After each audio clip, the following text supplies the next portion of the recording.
केसरिया से मन जोगी हुआ रे, दिल झूमे देखो मतवारा हुआ रे, केसरिया से मन जोगी हुआ। हर पल मनाओ केसरी त्योहार।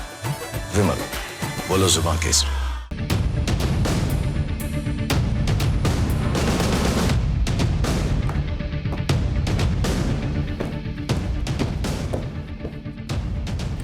नमस्कार, आप सभी का बहुत बहुत स्वागत है। मेरा नाम रूबिका लियाकत है। 8:50 हो चुके हैं और न्यूज की पाठशाला में आप सबका दाखिला हो चुका है। मैडम आ चुकी है। आज न्यूज की पाठशाला की शुरुआत करूं उससे पहले एक बार फिर से आप सभी को थैंक यू कहना है, और ये थैंक यू मैं तब तक देती रहूंगी जब तक आप हमारे साथ जुड़े रहेंगे। आप न्यूज़ की पाठशाला को बहुत पसंद कर रहे हैं। मुझे देश भर से बहुत सारे मैसेजेस आ रहे हैं। इनफैक्ट अब तो परिवार और रिश्तेदारों को भी लोग फ़ोन कर करके बता रहे हैं कि मैडम की पाठशाला में हम भी दाखिल हो चुके हैं। कई स्कूल के प्रिंसिपल्स ये कहते हैं कि मैडम जब पढ़ाती हैं तो हमें सुनना और सीखना अच्छा लगता है। बच्चे भी आज न्यूज़ की पाठशाला से खुद को जुड़ा हुआ महसूस कर रहे हैं, और इसीलिए मैं आपसे वादा करती हूँ कि चाहे घर की महिलाएं हों, घर के बुजुर्ग हों, बच्चे हों, युवा हों, प्रोफेशनल्स हों, किसान हो, गरीब हो या अमीर हो, हिंदू हो या मुसलमान हो, ऊंचा हो या नीचा हो, जो भी भारतवासी है और भारत को बुलंद करने का सपना और उम्मीद रखे बैठा है, उन सब के लिए यहां न्यूज की पाठशाला में चैप्टर होगा। उन सब के लिए सिलेबस आसान होगा, लेकिन फिर कह रही हूं, मुश्किल उन सब के लिए न्यूज की पाठशाला होगी जो देश विरोधी एजेंडा चलाने की मंशा रखते हैं। उन सब के लिए मैं क्वेश्चन पेपर आसान नहीं रखने वाली हूं, और इसीलिए आपकी दुआओं और आशीर्वाद के साथ शुरू कर रही हूं आज न्यूज की पाठशाला।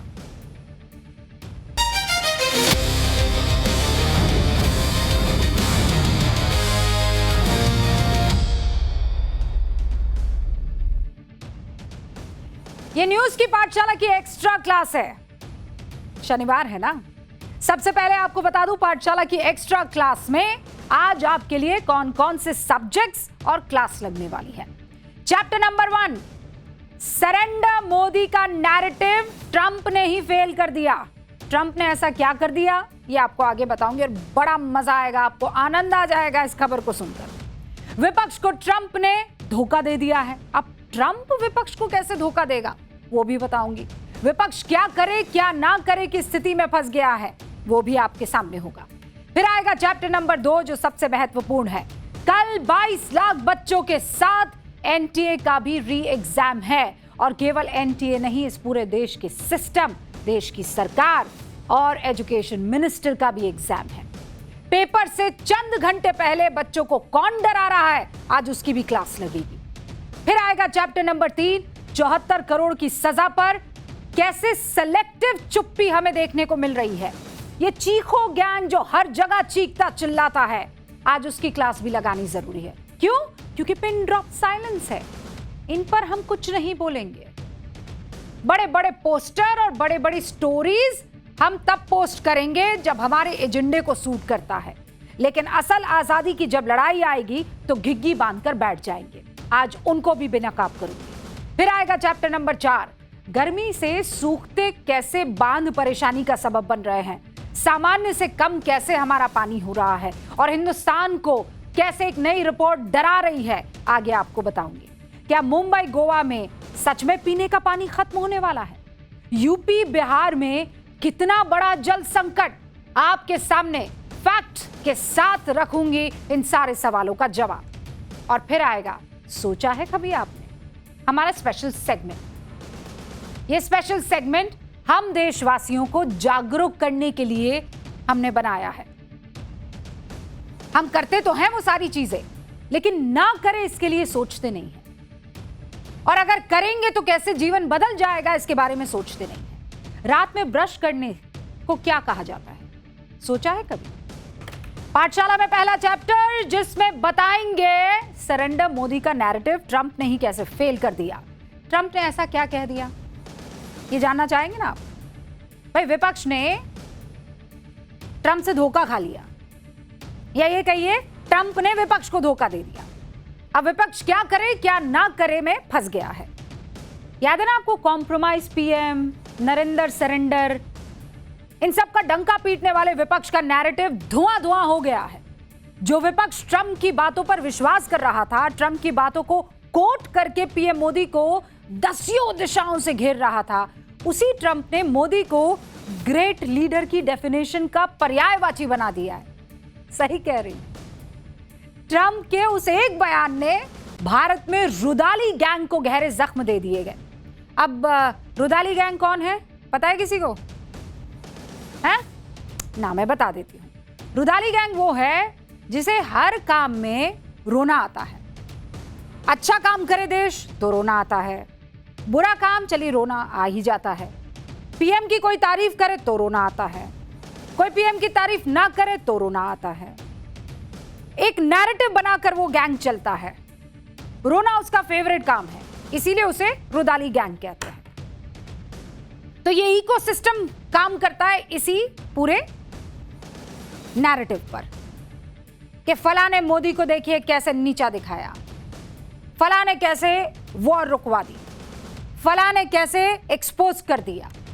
बहरहाल विपक्ष, उसने कभी नहीं सोचा था कि ऐसा कुछ हो जाएगा, वो हो गया। पूरी दुनिया को परेशान करने वाले ट्रंप ने वैसे तो भारत को भी देखिए बहुत परेशान किया है, बहुत सताया है।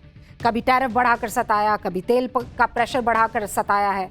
ऐसा नहीं है कि भाई साहब जो है बहुत बढ़िया आदमी है, खूब सताया भारत को। मोदी विरोधी आस लगाकर बैठे, लेकिन विपक्ष को ज्यादा सता दिया है। ट्रंप और मोदी कब आमने सामने आएंगे, खासकर ऑपरेशन सिंदूर के बाद सबसे ज्यादा अगर कोई इंतजार कर रहा था तो मुझे लगता है, हाँ मैं श्योर नहीं हूं, वो विपक्ष था। हो सकता है विपक्ष को ये लग रहा हो कि ट्रंप मोदी के सामने जाएंगे और सबसे पहली बात कहेंगे, मोदी वॉर तो मैंने रुकवाई है। पर ट्रंप ने तो ऐसा कुछ कहा ही नहीं। ट्रंप अपनी आदत के मुताबिक कुछ ना कुछ तो ऐसा कर ही जाते हैं ना, आपको भी मालूम है। तो इनको लगा कि मोदी पर हमला करेंगे और फिर मिल जाएगा इनको मौका।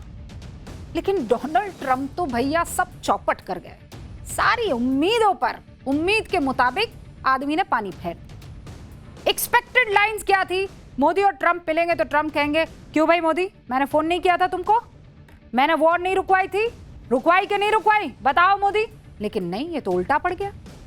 जमकर तारीफ किए जा रहा है ये शख्स, प्रधानमंत्री नरेंद्र मोदी की। और तारीफ भी कोई पाव पाव भर की नहीं, टन टन भर की तारीफ हो रही है। एक इंटरव्यू में पीएम मोदी को दुनिया के दो सबसे महान नेताओं में से एक बता डाला। एक अपने पड़ोस वाले शी जिनपिंग को बताया महान, और एक प्रधानमंत्री नरेंद्र मोदी को। ट्रंप ने तो पीएम मोदी की 4 खूबियां भी गिनाई, जो कह रहे थे कि ये दूसरों से उनको अलग बनाती है। अब वो खूबियां कौन सी थी? ट्रंप ने कहा कि मोदी वो नेता हैं जिन्होंने भारत को युद्ध से दूर रखा, भारत का जो आर्थिक पूरा माहौल था, जो आर्थिक स्थिति है, उसे बेहतर कर दिया। मोदी के कार्यकाल में राजनीतिक स्थिरता आई और मोदी में शांति और सख्ती, कामनेस, और कहा he is a tough man. Calmness और सख्ती दोनों का मिला जुला अंदाज दिखता है मोदी में। और फिर कह रही हूं भाई साहब, ये मैं नहीं कह रही हूं, ये कौन कह रहा है? विश्वा कौन कह रहा है? जोर से बोलो भाई। हाँ, ट्रंप कह रहा है। ट्रंप ने मोदी को लेकर पूछे गए सवाल पर कहा कि ही ग्रेटेस्ट लीडर की डेफिनेशन में मुझे याद आता है मोदी। विपक्ष के सीने पर सांप लौट नहीं थे। अब ऐसा है प्रिय दर्शकों, न्यूज की पाठशाला को आजकल बहुत सारे लोग दूरबीन लगाकर देख रहे हैं। तो ये ट्रंप ने जो तारीफ की होगी मोदी की, तो कई ऐसे जो दूरबीन लगाकर बैठे लोग हैं उनको अच्छा नहीं लगा होगा, तो उन्होंने क्या किया होगा, म्यूट कर दिया होगा। तो हमने भी एक तरीका निकाल दिया, आप म्यूट तो कर देंगे लेकिन नीचे लिखी बातों को पढ़ने के लिए तो आंखें खुली रखनी होगी ना। आंख भी बंद कर देंगे, कान भी बंद कर देंगे, तो ज़मीर तो गवारा, या वो तो कुछ कहेगा ना। वैसे कहते हैं कि जिंदगी में विचार और व्यवहार का बड़ा महत्व होता है। आज पिताजी ने सुबह सुबह ये मैसेज हमको भेजा। क्या मैसेज था? एक विचार व्यवहार बदल देता है और एक व्यवहार विचार बदल देता है। और इस केस में यह हुआ है। मोदी ने सुर बदल चुके ट्रंप के साथ अपने व्यवहार को बदल दिया और G7 में सबने देखा। एक समय पर जब दोनों की मुलाकात होती थी तो गले लगते थे, लेकिन इस बार जब मोदी मिले तो दोस्त की तरह नहीं, केवल परिचित की तरह। How do you do? बढ़िया लगा और सब ठीक है ना? और इसी व्यवहार ने विचार बदल दिए। किसके? ट्रंप भैया के, कि भैया ये तो दबने वाला आदमी नहीं। लेकिन सबसे बड़ी चोट तो विपक्ष के साथ हो गई है। अभी तक तो विपक्ष नरेंडर सरेंडर का डंका पीट रहा था, लेकिन अब तो ट्रंप ही मोदी के सामने सरेंडर हो गए हैं। क्या कीजिएगा? ट्रंप ने मोदी को ग्रेट लीडर बता दिया है, क्या कीजिएगा? और ये वो व्यक्ति कह रहा है जो अपने पक्के और सच्चे दोस्तों को भी बुरा भला आजकल कह रहा है। एक बात हम सब अच्छे से जानते हैं और ये देश भी बहुत अच्छे से जानता है, आप सबको सुन लेना चाहिए। ये देश बहुत समझदार लोगों का देश है। हम लोग खासकर ऑपरेशन सिंदूर के बाद ये समझ गए हैं कि हमें ना तो ट्रंप की तारीफ से कोई फर्क पड़ना चाहिए और ना ही ट्रंप की आलोचना से कोई फर्क पड़ना चाहिए। इस शख्स का कोई भरोसा नहीं है। ये देश उस शख्स की इज्जत करेगा जो देश के साथ है, उस शख्स के लिए हवन कीर्तन भी कर लेगा जो देश के साथ है। लेकिन अगर देश के साथ दगा की तो भैया फिर कोई गारंटी नहीं है हमारी कि हम आपको वो एहतराम देंगे। लेकिन अब ये सवाल विपक्ष से पूछना है, क्योंकि उसे ट्रंप पे बड़ा भरोसा था। राहुल जी को तो ट्रंप पे बहुते भरोसा था। अब वो कौन से वाले ट्रंप से मोहब्बत करते हैं? पहले वाले ट्रंप से मोहब्बत करते हैं जो वॉर रुकवाने का दावा कर रहे थे, या अभी वाले ट्रंप से मोहब्बत करते हैं जो मोदी को ग्रेट है बता रहे? भाई ट्रंप तो एक ही है। तो वो जो 127वीं बार या 156वीं बार या 256वीं बार वॉर रुकवाने की ट्रंप बात कर रहे थे, अगर वो सच है तो ये भी सच है कि ग्रेटेस्ट लीडर में ट्रंप कह रहे हैं मोदी फिट बैठते हैं। अब ये नहीं हो सकता है कि ना वो वाले ट्रंप तो हमको पसंद है पर ये वाले ट्रंप हमको पसंद नहीं है। और मैं तो पूछना चाहती हूं विपक्ष के तमाम उन धुरंधरों से कि एक्स पर लंबा सा पोस्ट लिखिए ना, क्यों नहीं लिख रहे हैं? ये ग्रेटेस्ट लीडर की डेफिनेशन पर कोई एक को प्रेस कॉन्फ्रेंस कर दीजिए ना। ग्रेटेस्ट लीडर की डेफिनेशन पर कुछ तो बोलिए ना। ट्रंप के वॉर मैंने रुकवाई है वाली बात को तो आपने मान लिया, तो इस बात को भी मान लीजिए ना कि ट्रंप प्रधानमंत्री को स्टार कहते हैं, उनकी कामनेस से प्रभावित है, उनकी टफनेस से प्रभावित है। अब ऐसा नहीं हो सकता ना भैया कि एक बात तो आप मानेंगे और दूसरी कहेंगे ना हम नहीं खेल रहे। और ऐसा ना हो कि आपको अब ट्रंप इतने बुरे लगने लग जाए कि आप कहें हम तो पहले ही कह रहे थे। ये मोदी G7 गए और जबरदस्ती ट्रंप को ना शाखा अटेंड करवा दी, सदा वत्सले बुलवा दिया, इसीलिए ट्रंप ऐसे भर भर के मोदी की तारीफ कर रहे हैं। अब ऐसा है, ये सारी तारीफ हुई है G7 मीटिंग के बाद। G7 मीटिंग, और इस मीटिंग में इन दोनों की मुलाकात हुई थी। अब ये दोनों की मुलाकात कब हुई? कौन दोनों? अब बुलेट, कौन दोनों? हाँ, ट्रंप और मोदी। ट्रंप और मोदी की मुलाकात हुई है 480 दिन के बाद। कितने दिन के बाद? 480 दिन के बाद। तो भाई लोगों ने यह सोचा, और खासकर जो मोदी विरोधी है, कि ट्रंप और पीएम मोदी की जब मुलाकात होगी तो ये दोनों कुछ ना कुछ ऐसा कर जाएंगे जिससे उनको मौका मिल जाएगा, क्योंकि पूरी दुनिया की नजर थी दोनों नेताओं पर।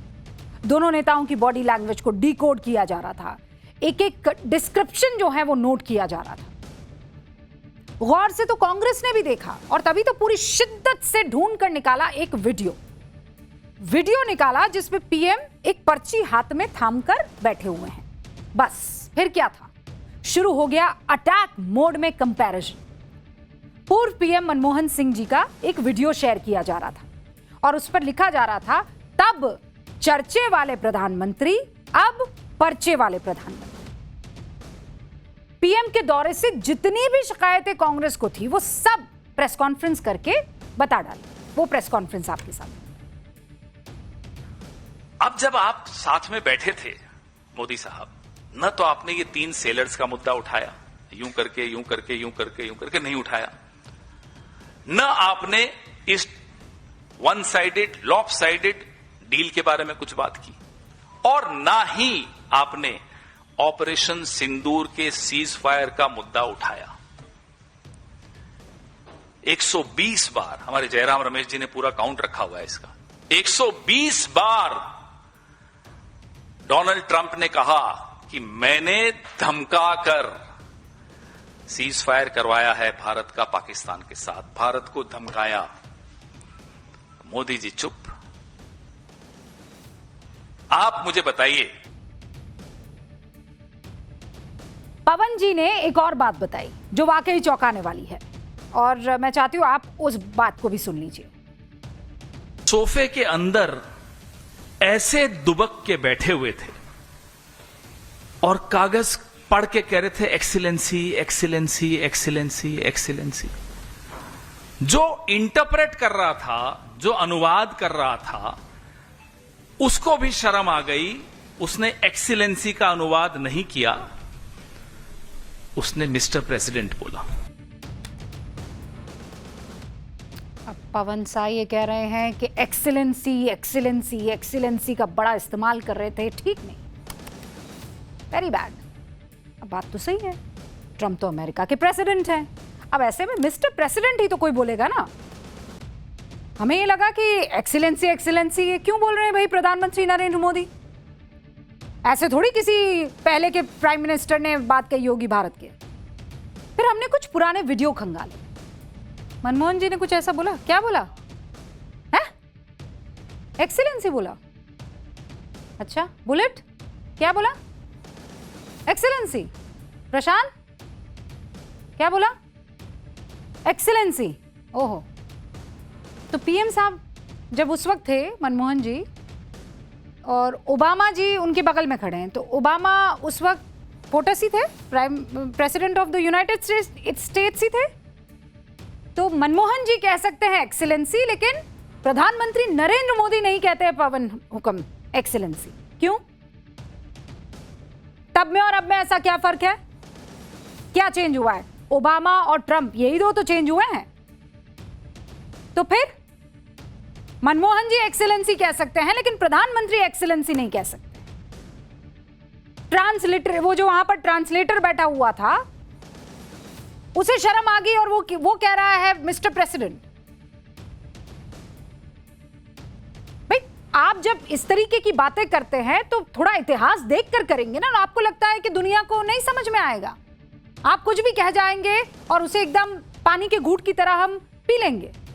सियासत में विरोध की गुंजाइश हमेशा रहती है और होनी भी चाहिए, लेकिन एक्सपेक्टेशंस एकदम मार्स पर पहुंचा दें, हम तो वही करेंगे जो करते हैं पर आप नहीं कीजिएगा, ऐसा कैसे? मोदी विरोध का मतलब यह थोड़ा ही है कि आप कुछ भी एक्सपेक्ट करने लगेंगे। और पहली बात तो यह है कि पीएम मोदी ने, चाहे वो नाविकों का मामला हो या दूसरे बहुत इंपॉर्टेंट मसले, उनको उठाया है। और रही बात ऑपरेशन सिंदूर की, यह हमारा आंतरिक मामला है, था और रहेगा। सीज फायर भारत में अपनी शर्तों पर हुआ है, भारत ने अपनी शर्तों पर किया है। पाकिस्तान की इतनी हैसियत, औकात और हिम्मत नहीं है कि सीज फायर का उल्लंघन उसके बारे में सोच भी सके। यह मामला है पाकिस्तान और हिंदुस्तान का, तो ट्रंप के सामने इन मुद्दों को क्यों उठाया जाना चाहिए था? और रही बात डिप्लोमेसी की, तो आप देखिए कि डोनाल्ड ट्रंप का इरादा ही नहीं है कि एशियाई रीजन को मजबूत करे। वो चीन के खिलाफ भारत का इस्तेमाल करता है, भारत के खिलाफ चीन और पाकिस्तान को इस्तेमाल करता है। कांग्रेस का हाल तो यह है कि वो ट्रंप को अपना प्रवक्ता बनाना चाहती है। कांग्रेस मानकर चल रही है कि ट्रंप कोई ना कोई भारत विरोधी बयान दे, मोदी को नीचा दिखाए और हम उसे लपट ले। और इसीलिए ये बहुत महत्वपूर्ण हो जाता है कि आप इन्फॉर्म्ड रहें। आप जो भी बात कहें वो एक बार पूरी तरीके से तौल लें, पुराना और आज जो हो रहा है उसके एवज में। और इसीलिए आज ये बताना आपको जरूरी था। बहरहाल ट्रंप का इसलिए आप भरोसा मत कीजिएगा कि वो अपने दोस्तों को कभी भी कुछ भी कह देते। बस ये है कि जब मोदी की बात करते हैं तो संयमित हो जाते हैं। पता नहीं कहां से ये संयम से सराबोर हो जाते हैं। कोई तो खौफ है प्रभु। बहरहाल आगे बढ़ रहे हैं पाठशाला में। अब अगला चैप्टर। कल 22 लाख बच्चों के साथ साथ एनटीए का भी री एग्जाम है। पेपर से चंद घंटे पहले बच्चों को कौन डरा रहा है, आज इसकी बात होनी जरूरी है। कल 21 जून है, रविवार का दिन है। 22,79,000 से ज्यादा बच्चे री नीट की परीक्षा देने वाले हैं। उन सभी को ऑल द बेस्ट। किसी से नहीं घबराना है, बढ़िया से पेपर देकर आना है, कोई प्रेशर नहीं, एकदम मदमस्त होकर जाइए और परीक्षा देकर आइए। बाकी काम हम संभालेंगे, ये हमारा वादा है। जिसको कटघरे में खड़ा करना है हम करेंगे। न्यूज की पाठशाला में और टाइम्स नाउ नव भारत करेगा, ये हमारा वादा है। वो परीक्षा जो एक बार लीक माफियाओं की वजह से, एनटीए की नाकामी की वजह से लीक हो चुकी है, हम दुआ करते हैं कि अब ऐसा ना हो। गारंटी तो कोई भी नहीं ले सकता है। और कल सबको पता लग जाएगा कौन कितना पानी में है, और ये सिस्टम रहना भी चाहिए कि नहीं। और इसीलिए परीक्षा सिर्फ इन 22 लाख बच्चों की नहीं है, उनके परिवार की है, इस पूरे देश की है। ये परीक्षा जो है सरकार की है, एजुकेशन सिस्टम की है, एनटीए की है। और दाव पर सिर्फ इन बच्चों का भविष्य नहीं है, देश की शिक्षा व्यवस्था की साख दाव पर है। और सवाल सिर्फ एक है, क्या इस बार पास होगा एनटीए? बच्चों की बात नहीं, क्या बच्चों के सामने उनकी उम्मीदों पर एनटीए खरा उतरेगा? नीट लीक के बाद से एनटीए और उसके काम करने के तरीके पर जो सवाल उठ रहे हैं, उसके बाद से ही एनटीए बेहद सेंसिटिव दिखाई दे रहा है। री एग्जाम के कुछ घंटे पहले ही देश भर में मॉक ड्रिल हुआ। परीक्षा सेंटर्स में सुरक्षा और व्यवस्था की चेकिंग की गई। भारत के 551 शहरों और विदेश के 14 शहरों में कल नीट की दोबारा परीक्षा कंडक्ट कराई जानी है। और इससे पहले परीक्षा सेंटर्स पर मॉक ड्रिल करवाई गई। एयरफोर्स की मदद से क्वेश्चन पेपर्स एयरलिफ्ट करके सेंटर्स तक पहुंचाने का इंतजाम हो रहा है। जैमर्स को चेक किया जा रहा है। बायोमेट्रिक और सीसीटीवी कैमरास की लाइव कनेक्टिविटी को परखा जा रहा है। परीक्षा सेंटर्स के आसपास को प्रोहिबिटेड एरिया घोषित कर दिया गया है। सेंटर के अंदर और बाहर हर तरफ हर ओर सिक्योरिटी टाइट कर दी गई है। और ये सब कुछ करने का मकसद सिर्फ एक है, वजह सिर्फ एक है कि कल री नीट की परीक्षा बगैर किसी गड़बड़ी के स्मूथ हो जाए। क्योंकि बात किसी एक सरकारी एजेंसी की नहीं है, किसी एक मंत्री की नहीं है, किसी एक अधिकारी की नहीं है, बात बच्चों की है, बात इस देश के भविष्य की है। जब लीक माफिया पर नकेल कसने का काउंटर प्लान बनाया जा रहा है, तो दूसरी तरफ क्लिक बेट के लालच में नीट परीक्षा देने वाले बच्चों को डराने की कई टेक्निक्स शुरू कर दी है। कंफ्यूजन फैलाया जा रहा है। ये देखिए, YouTube पर बकायदा वीडियो बनाकर बच्चों को कैसे डराया जा रहा है। आप उसकी हेडलाइंस देखिए, उसका हेडर देखिए, री नीट क्वेश्चन पेपर लीक, फिर छोटा सा एक question mark, claim goes viral. Views देखिए 1.3 मिलियन। दूसरा, re NEET paper leak on Telegram, 22 घंटे पहले ये वीडियो पोस्ट किया गया, व्यूज है 2 लाख, उससे ज्यादा। तीसरा, re NEET leak again question mark, views है 1 लाख से ज्यादा। एआई से फोटो बनाकर चौंकाने वाले एक्सप्रेशन के साथ लीक विद प्रूफ लिखकर कैसे बरगलाने की कोशिश की जा रही है इन यूट्यूबर्स की तरफ से। सर्च बार में अगर आप री नीट लिखेंगे ना, तो री नीट पेपर लीक, री नीट पोस्टपोन, री नीट लीक, री नीट पीडीएफ, री नीट पोस्टपोन 2026, सिर्फ यही दिखेगा। मतलब सोचिए इन बच्चों का कितना प्रेशर इस वक्त, कितने प्रेशर से ये लोग, मतलब फोन को बंद कर देना इससे बेहतर और कुछ नहीं होगा इन बच्चों के लिए। हर तरफ से प्रेशर है। और इसीलिए उन तमाम माँ बापों से मैं ये निवेदन करती हूं कि आप अपने बच्चों के साथ एकदम मजबूत पहाड़ की तरह खड़े रहिएगा, क्योंकि हम भी यही काम कर रहे हैं। झूठी खबरों को तुरंत ही पीआईबी ने फैक्ट चेक किया। अफवाहों को बल एनटीए के कारण भी मिला। ये कहने में हम गुरेज नहीं करेंगे। अंग्रेजी में एक कहावत है, seizures wife must be above suspicion, यानी जिसके हाथों में जिम्मेदारी है उस पर शक की कोई गुंजाइश नहीं होनी चाहिए, उसे पूरी तरह साफ सुथरा होना चाहिए। इसीलिए कहा जा सकता है कि एनटीए की चूक ने ही ऐसे प्लेटफॉर्म को फर्जी खबरों पर व्यू बटोरने का मौका दिया है। अगर ये काम वो करते ही नहीं कि पेपर लीक हो जाता, तो आज ये स्थिति हमें देखने को नहीं मिलती। पहले एक बार जल्दी से आपको बता देती हूँ आखिरकार एनटीए से चूक कहां हो गई। नीट लीक पर सोर्सेज के हवाले से खबर है कि सीबीआई ने अपनी जांच पूरी कर ली है। 10 दिन के अंदर चार्जशीट दाखिल हो जाएगी। अब तक 13 आरोपियों को गिरफ्तार किया गया है। 100 से ज्यादा लोगों से पूछताछ हुई है। दिल्ली, लातूर, जयपुर, गुरुग्राम, पुणे, नासिक सहित कई शहरों से आरोपियों को गिरफ्तार किया गया है। जांच में सामने आया है कि कैसे पेपर सेट करने वाले ही लीक के मास्टरमाइंड बने। इनके ऊपर पेपर सुरक्षित रखने की जिम्मेदारी थी, यही धोखा कर गए। माफिया ने सुरक्षा नियमों की लापरवाही का फायदा उठाया, सीधे उस कमरे से पेपर चुराया जहां पेपर बन रहे थे। यह बात जांच में सामने आई है।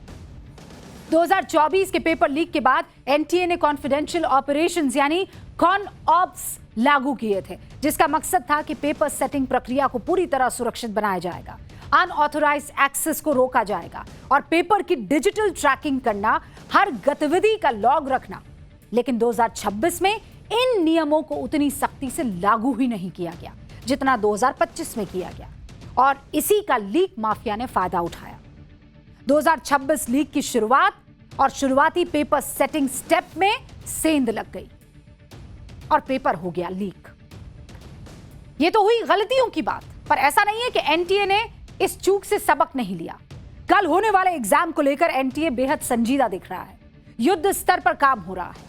सुरक्षा व्यवस्था बेहद कड़ी रखी गई है। सभी 5000 से ज्यादा सेंटर्स की पल पल की लाइव वीडियो स्ट्रीमिंग देखी जाएगी। एनटीए की सीनियर अधिकारी खुद इस मॉनिटरिंग टीम का हिस्सा है। सभी सेंटर्स पर AI tool, hi tech jammers, CCTV cameras के जरिए लाइव मॉनिटरिंग की जाएगी।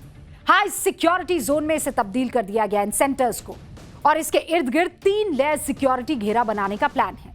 2.5 लाख पुलिसकर्मी, 15,000 अर्धसैनिक बल, 1.5 लाख सीसीटीवी कैमरास और 15,000 जैमर्स तैनात कर दिए गए हैं।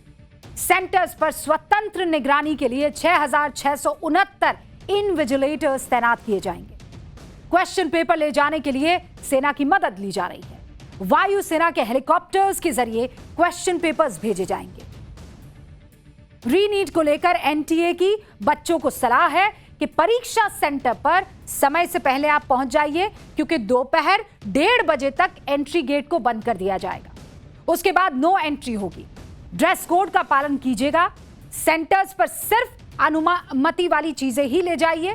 जानकारी के लिए सिर्फ आधिकारिक वेबसाइट जो है उसी पर भरोसा कीजिए। पेपर लीक की अफवाहों पर आप ध्यान नहीं देंगे। एनटीए ने इतनी सलाह की लिस्ट दी है, तो मेरी भी एक छोटी सी सलाह एनटीए को है। अपनी बनाई व्यवस्था के अंदर भी चेक एंड बैलेंस रखिएगा। ध्यान रखिएगा कि जिस संस्था पर विश्वास करके लाखों बच्चे ये परीक्षा देने आ रहे हैं, उनके साथ इस बार विश्वासघात ना होने पाए। आज जंतर मंतर में भी काफी भीड़ भाड़ देखी गई। नीट लीक के बाद सोशल प्लेटफॉर्म पर बनी कॉकरोच जनता पार्टी के आज जंतर मंतर पर प्रदर्शन की तस्वीरें आई, एंड दैट जंतर मंतर प्रदर्शन वाज 2.0। शिक्षा मंत्री धर्मेंद्र प्रधान के इस्तीफे की फिर से मांग हुई। इस प्रदर्शन की तस्वीरों को देखिए। थाली है, चम्मच है, चमचा है। प्रदर्शनकारी प्रोटेस्ट करने पहुंचे हैं, थाली चम्मच बजा रहे हैं। एक बार फिर सुनिए प्रोटेस्ट के संस्थापक अभिजीत दीपके ने कहा क्या, इस प्रोटेस्ट में चल क्या रहा था, वो भी देख लीजिए। पूरे देश भर से युवा आए। मैं आप लोगों से अब पूछना चाहता हूं, हम लोग पूरे देश भर से यहाँ आए, क्या हम लोगों को आज प्रोटेस्ट खत्म करना है या इस्तीफा लेकर ही खत्म करना है? क्या आज खत्म करना है या इस्तीफा लेकर खत्म करना है? आज खत्म करना है या इस्तीफा लेकर खत्म करना है? मैं पुलिस से रिक्वेस्ट करता हूं हमारी परमिशन को एक्सटेंड कर दीजिए। कल तक हमें यहाँ बैठे रहने की परमिशन दे दीजिए। हम यहाँ से नहीं जाएंगे, हम यहाँ से नहीं जाएंगे। कैसे कर लेते हैं ये लोग? हाउ? याद है ना आपको कोरोना के टाइम पर थाली बजी थी? किस किस ने बजाई थी? सबने बजाया था? है?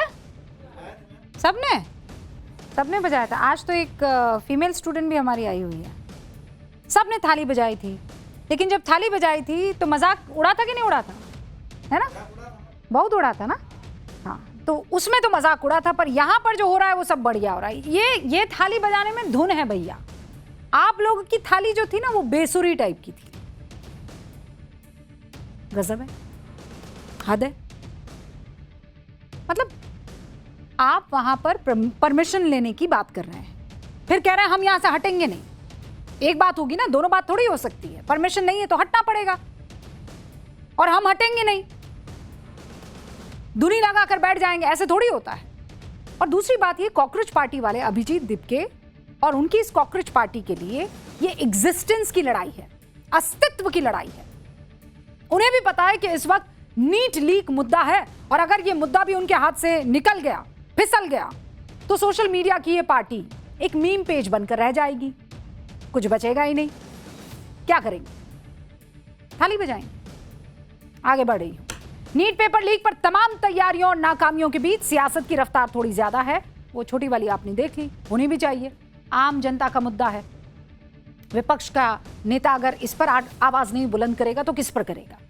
नेता प्रतिपक्ष राहुल गांधी इस मुद्दे पर सरकार की ईंट से ईंट बजा देने वाले मूड में दिखे, होना भी चाहिए। राहुल गांधी को लग रहा है कि सरकार को कटघरे में खड़ा करने का ये सबसे मजबूत मौका है। हाँ ठीक है, लगना भी चाहिए।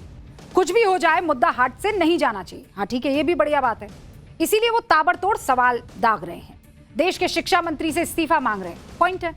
मोदी सरकार पर शिक्षा व्यवस्था को चौपट करने का आरोप लगा रहे हैं, पॉइंट है। एक कदम आगे बढ़कर मोदी सरकार पर यह भी आरोप लगा रहे हैं कि पेपर लीक माफिया इसी सरकार की देखरेख में फल फूल रहे हैं।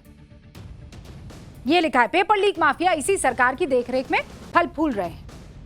अब देश के नेता प्रतिपक्ष का आरोप अगर है तो उसमें दम तो होना चाहिए, तथ्य तो होना चाहिए। तथ्य क्या है हमने ढूंढ निकाला। आप लोग रोज जब न्यूज की पाठशाला में आते हैं तो यही तो जानने आते हैं कि तथ्य क्या है। तो तथ्य क्या है आज हम लिखेंगे नहीं है, आज लिखेंगे नहीं। पिस्वा इसको पकड़ना। हाँ, आज हम लिखेंगे ना, आज हम बताएंगे। ये देखिए, आप पेपर लीक का असली चैप्टर आपके सामने खोल रही हूं। 2002 और 2025 की बात है, 24 साल हो गए।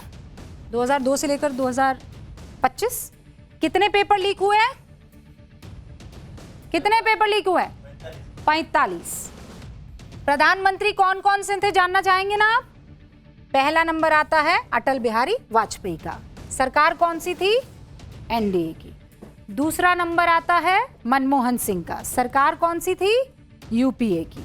फिर उसके बाद अगला नंबर आता है नरेंद्र मोदी का। सरकार किसकी है? एनडीए की है।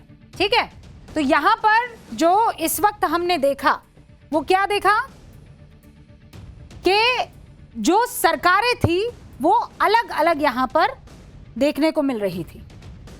ठीक है, और वो सरकारें साफ तौर पर अलग अलग पार्टियों की थी। अटल बिहारी वाजपेयी भी थे, मनमोहन सिंह भी थे और नरेंद्र मोदी भी थे। 24 सालों में 45 पेपर लीक हुए हैं, और ये 45 पेपर लीक साफ तौर पर ये बताते हैं कि किसी एक सरकार की खामी नहीं है, ये सिस्टम का लचर रवैया है, और इस सिस्टम ने ही सब कुछ तबाह और बर्बाद किया। इस सिस्टम को बदलना होगा। खड़ा कीजिए सरकार को कटघरे में, लेकिन पुरानी यादों के साथ। हर सरकार में पेपर लीक होते रहे। ये शर्मिंदगी की बात है कि सिस्टम में ऐसा लूपहोल इन पेपर लीक माफियाओं ने बना रखा है कि कोई इसे ठीक ही नहीं कर पा रहा। फिर सवाल उठता है कि पेपर लीक माफिया के सामने सिस्टम इतना लाचार है कि सरकारें आती और जाती रही, पर इनका साम्राज्य मिटने का नाम नहीं ले रहा है। और मिटे भी कैसे, ये माफिया अच्छे से जानते हैं कि उनका कोई कुछ नहीं बिगाड़ने वाला। एक मीडिया संस्था की रिपोर्ट है, उसमें सामने आया कि बीते 24 सालों में जिन 45 परीक्षाओं के पेपर लीक हुए हैं उसमें 3,86,00,000 बच्चे शामिल थे और आज तक उनमें से सिर्फ 2 मामलों में पेपर लीक आरोपियों को सजा हुई है। सिर्फ 2 मामलों में 2 अन्य आरोपी तो विधायक बन चुके हैं। आई एम सॉरी टू से। तो कैसे किसी को डराए? डरेंगे ये पेपर लीक माफिया? करोड़ों बच्चों के सपनों को कुचलने के बाद चैन की नींद सोते हैं ये पेपर माफिया। इनका कोई कुछ नहीं बिगाड़ पाता है। इसीलिए राहुल जी, ये किसी एक सरकार का मामला नहीं है, ये पूरे सिस्टम का फेलियर है, जिसे दीमक की तरह पेपर लीक माफियाओं ने धीरे धीरे खोखला कर दिया है। और ये उस सरकार के नाक के नीचे भी हो रहा था जो आपकी मां के सानिध्य में चल रही थी, और ये उस सरकार के नाक के नीचे भी हो रहा है जो प्रधानमंत्री नरेंद्र मोदी के सानिध्य में चल रही है। और आप जो आज की तारीख में बड़े बड़े लंबे पोस्ट कर रहे हैं, मैं याद दिला देती हूं आपको, 2004 में सीबीएसई पीएमटी का पेपर लीक हुआ, अभी जिसे आप नीट कहते हैं, उस वक्त यही सीबीएसई पीएमटी हुआ करता था। 2006 में एम्स पीजी भर्ती परीक्षा का पेपर लीक हुआ था। 2011 में एआईईई का पेपर लीक हो गया था। 2011 में सीबीएसई के 12वीं का फिजिक्स का पेपर लीक हो गया था। कितने मिनिस्टर्स ने तब रेजिग्नेशन दिया था और सरकारें गिर गई थी। लगता है राहुल गांधी को 2011 के पेपर लीक के वक्त शिक्षा मंत्री रहे कपिल सिब्बल ने इन पेपर लीक के बारे में कोई जानकारी नहीं दी। ये पेपर लीक तब भी हो रहे थे और आज भी हो रहे हैं। इस पर मुझे उस्मान मीर की एक गजल याद आ जाती है, उसकी एक लाइन, वो क्या दिखाएंगे राह मुझको जिन्हें खुद अपना पता नहीं है। और राहुल जी, ये लाइन पता नहीं आप पर आज कैसे फिट बैठ जा रही है। नागपुर के एक बच्चे के एडमिट कार्ड में अबू धाबी सेंटर था, राइट, ये आपको आवाज और मुद्दा उठाना चाहिए था, और वो भी तब जब बच्चे के पास पासपोर्ट भी नहीं था यूएई जाने का। राहुल गांधी सहित विपक्ष के कई नेताओं ने पोस्ट किया, बड़ा मुद्दा बना। एनटीए ने बच्चे को नया एडमिट कार्ड जारी किया, सेंटर नागपुर जो है वो भी दे दिया, लेकिन उस मुद्दे पर भ्रम ज्यादा और फैक्ट कम फैलाया गया। अभी के हालात में जब नीट की परीक्षा देने वाले बच्चे पहले से तनाव में हैं, ऐसे में अधूरी जानकारी बच्चों का तनाव और बढ़ा देगी। नीट की परीक्षा के लिए बच्चे इंटरनेट के जरिए फॉर्म भरते हैं, जिसके लिए हर बच्चा या उसका गार्जियन लॉगिन और पासवर्ड बनाते हैं।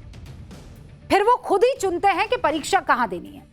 एनटीए के मुताबिक नागपुर का रहने वाला छात्र अब्दुल्ला मोहम्मद तालिब लॉगिन से परीक्षा का सेंटर अबू धाबी चुन लिया गया।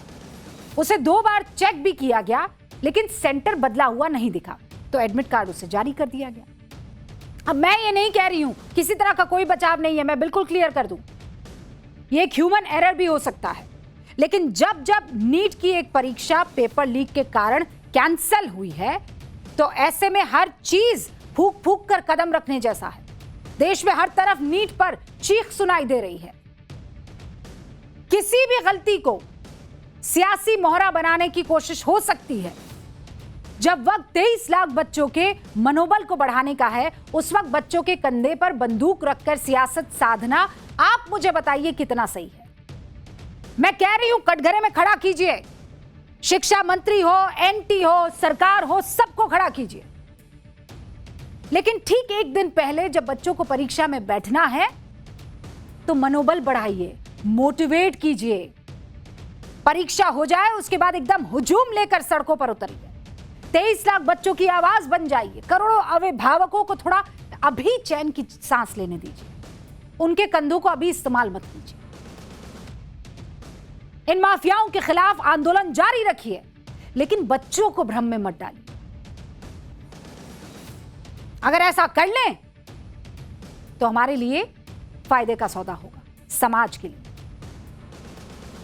राहुल गांधी कह रहे हैं, कितनी शर्मनाक बात है, जिस सेना का काम दुश्मनों से देश की रक्षा करना है, आज उसे मोदी सरकार ने अपने भ्रष्टाचार से बच्चों के पेपर बचाने को भेजा है। ये लिख रहे राहुल जी। तो ये सवाल संदेह पैदा करता है, क्योंकि अगर देश के भविष्य को सुरक्षित करने के लिए सबसे भरोसेमंद माने जाने वाली सेना का इस्तेमाल होता है, तो किसी को दिक्कत नहीं होनी चाहिए। छात्रों की परेशानी दूर करने के लिए सरकार जितनी ताकत झोंके, आप कहिए वो कम है। इससे परीक्षा को और परीक्षा देने वालों को मोटिवेशन ही मिलेगा। ये कोई सियासत की बात नहीं है। अरे सेना लगाइए, एयरफोर्स लगाइए, अर्धसैनिक बल लगाइए, सब लगा दीजिए, सारी ताकत झोंक दीजिए, लेकिन पेपर लीक रोक लीजिए। बच्चों को चिंता मुक्त होकर परीक्षा देने दीजिए। जब चुनावों में सुरक्षा बलों को लगाया जाता है तब तो आप लोगों की दिक्कत ना होने की बात को आगे नहीं रखते हैं, क्योंकि तब आपके भविष्य का फैसला होना होता है। तब तो आपको अर्धसैनिक बल भी चाहिए होती है, सेना भी चाहिए होती है, एयरफोर्स भी चाहिए होती है।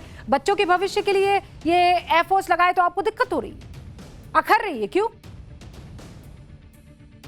ये हमारे देश का भविष्य नहीं है। चीन में सबसे बड़ी परीक्षा गांव, उसके लिए सवाल सेना के सुरक्षित ठिकानों पर तैयार किए जाते हैं। Do you know this? ताकि सवाल लीक ना हो।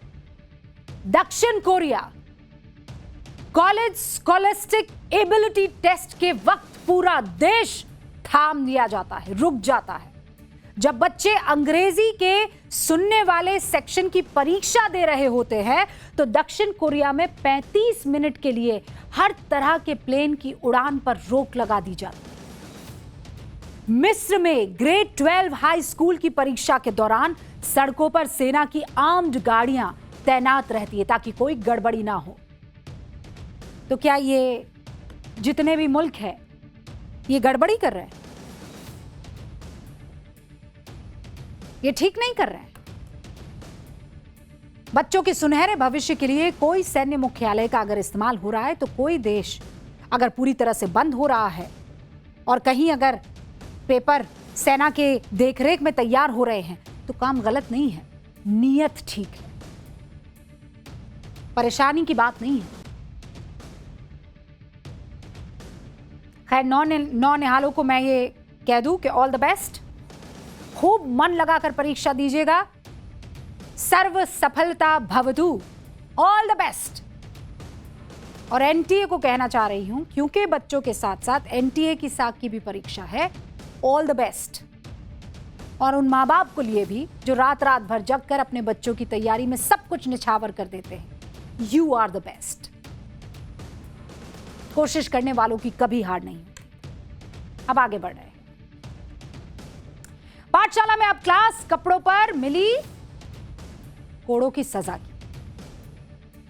कैसे कट्टरपंथी सोच ने हिजाब के बहाने एक सिंगर का गला दबा दिया, उसकी आवाज छीन ली। क्या कभी कोई सोच सकता है कि किसी को उसकी पसंद के कपड़े पहनने पर सजा दी जा सकती है? वो भी एक नहीं, दो नहीं, बल्कि 74 कोड़ों की सजा। और सिर्फ कोड़ों की सजा नहीं, बल्कि 2 साल तक देश छोड़ने पर पाबंदी लगाने की सजा। 2 साल तक आप कोई गाना नहीं गा सकते। आप सोच रहे होंगे कहां की मैं बात कर रही हूं? सोच रहे हैं ना कहां की बात हो रही है? हैं? टफ है ना सजा, बहुत खतरनाक। अपराध क्या था उस लड़की का और क्यों इतनी कड़ी सजा मिली? क्या उसने कोई अश्लील गाना गाया? जवाब है नहीं। क्या उसने कोई देश विरोधी गाना गाया? जवाब है नहीं। क्या उसके गाने में कोई ऐसा शब्द था जिससे देश की मर्यादा को चोट पहुंच रही थी या देश की धार्मिक भावनाओं को आहत पहुंच रही थी? तो जवाब है नहीं। क्या उसने किसी को उकसाया था? नहीं। तो फिर उसका अपराध क्या था? कोई बता सकता है अपराध क्या था? कपड़ा। कैसा कपड़ा? कोई अपराध नहीं, कोई अपराध नहीं। लेकिन जो लोग सोच रहे अपराध है उसके बारे में बताऊंगी तो आप डर जाएंगे। वो बिना हिजाब के गाना गाने पहुंच गई, उसका अपराध ये था। उसने 4 आदमियों के साथ मिलकर गाना गाया, उसका ये अपराध था। गाना गाते हुए स्लीवलेस कपड़े पहने हुए थे, उसका ये अपराध था। जिस सिंगर को आप इस वक्त स्क्रीन पर देख रहे हैं उनका नाम है परस्तु अहमदी। ईरान की मशहूर सिंगर है, लेकिन अब सिंगर के नाम पर उनकी पहचान नहीं है। पहचान यह है कि इस महिला को 74 कोड़ों की सजा मिली। आज उनकी पहचान 2 साल तक अपने देश में नजरबंद हो गई महिला के तौर पर हुई।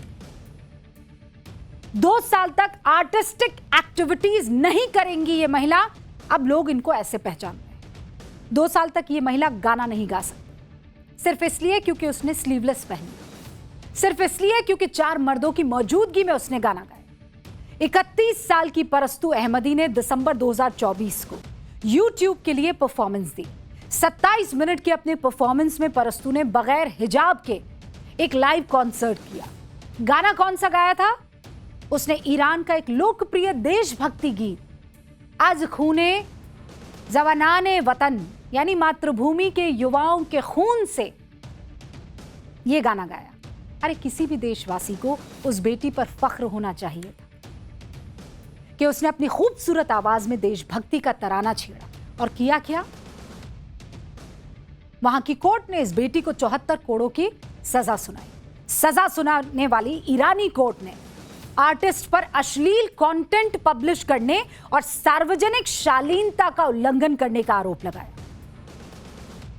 जब वीडियो YouTube पर अपलोड किया गया तो लड़की ने इस वीडियो के कैप्शन में इसे काल्पनिक कॉन्सर्ट बताया था। परस्तु ने इस वीडियो को लोगों ने महिलाओं की अभिव्यक्ति की आजादी का प्रतीक बताया, लेकिन ईरानी अधिकारियों ने इसे कानून के खिलाफ माना। क्यों? क्योंकि ईरान में महिलाओं के लिए सार्वजनिक जगहों पर हिजाब पहनना अनिवार्य है। अधिकारियों ने बिना हिजाब पहनकर गाने के नियमों का उल्लंघन माना। ऐसा नहीं था कि कॉन्सर्ट के खिलाफ लोगों में कोई नाराजगी देखने को मिली थी, जबकि उस पर तो लोगों ने खूब प्यार लुटाया। कॉन्सर्ट का वीडियो मिनटों में वायरल हो गया। YouTube पर लाखों लोगों ने इसे देखा और पसंद किया, लेकिन जैसे ही वीडियो सोशल मीडिया पर वायरल हुआ, ईरान में हड़कंप मच गया। ईरानी अधिकारियों ने परस्तु अहमदी और कई संगीतकारों को हिरासत में ले लिया। हालांकि बाद में उन्हें रिहा कर दिया गया, लेकिन वीडियो अपलोड करने के मामले में उनके खिलाफ कानूनी कार्रवाई जारी रही और इसकी सजा का ऐलान हुआ 18 जून 2026 को।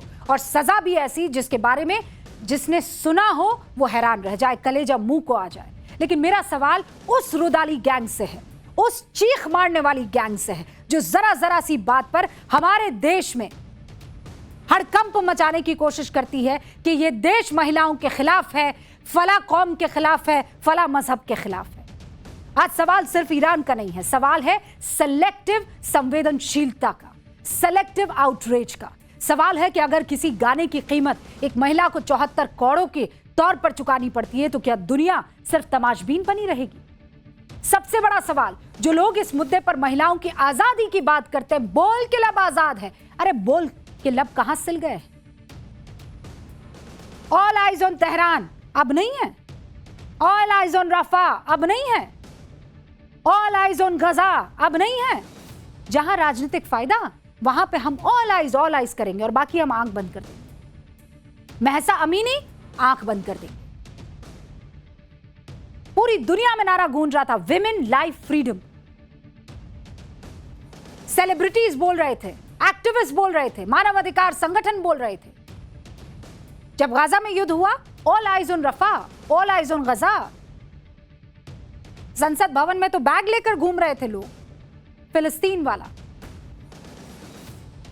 अब इस महिला के लिए कोई आवाज नहीं उठाएगा, हम तो उठाएंगे। बोल के लब आजाद।